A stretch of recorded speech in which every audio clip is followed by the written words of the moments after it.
Hi everyone. Well, I was hoping to stay out of the Molly the Magpie debate, or at least just not say anything, hoping that common sense would prevail in the discussion that goes on about it. And I don't mean just here on bird bites, I just mean in general.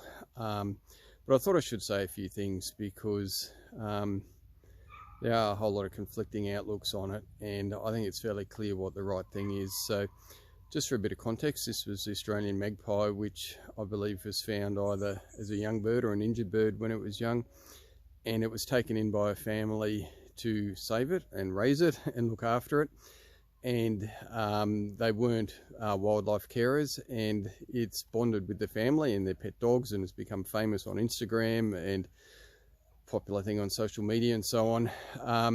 And then it was seized recently by officers from the Queensland government. Now, I think that the right thing has happened, that that bird should have been taken from them.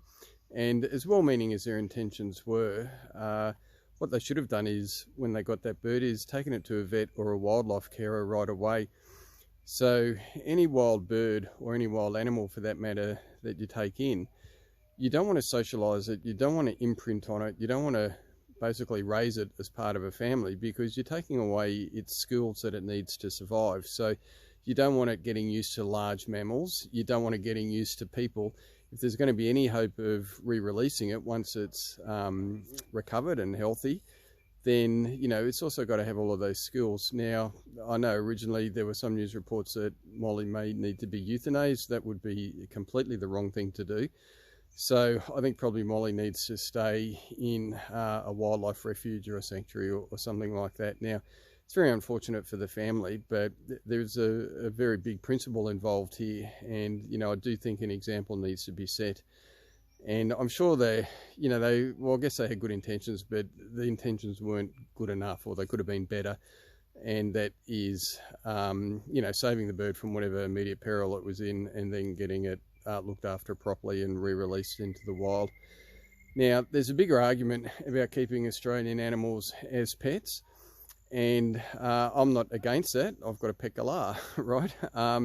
But, you know, just taking animals out of the wild and then domesticating them is not the way to do it. Now, obviously, any animal that you can buy, it had to become domesticated, or its ancestors had to become domesticated at some stage.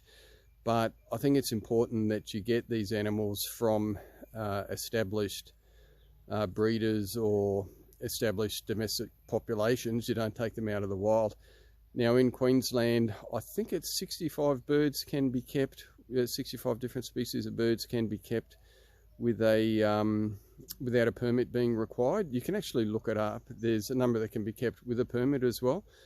But none of these can be just taken directly from the wild. And if this example with Molly is just allowed to go through, and if the bird is returned to Molly, then that's just setting a really bad example. And honestly, the Premier, Stephen Miles, I think he's waded into this without thinking about it properly. And I also think that they're trying to find a legal solution, which means to me they're probably trying to get that family trained up as carers to look after the bird. But that is really shutting the gate after the horse has bolted. So, look, it's unfortunate for them, but the right thing wasn't done at initially. An example does need to be set. We shouldn't be taking animals out of the wild to make them domesticated or pets. If we want to look after native animals as pets, we should be relying on populations that are already domesticated. And I'm totally open to the idea of other species being allowed to be kept as pets, and certainly plenty of them would be suitable for that. But I think it's got to be done the right way. It's got to be led by the government and environmental groups and the RSPCA and other groups that have the interests of the animals or their welfare best at heart, and can oversee the process by which these animals can become domesticated. So that's my position on that. Unfortunate for the family, but, you know, that's just the reality, and I think what needs to happen. So if you have any thoughts, I guess leave a comment here.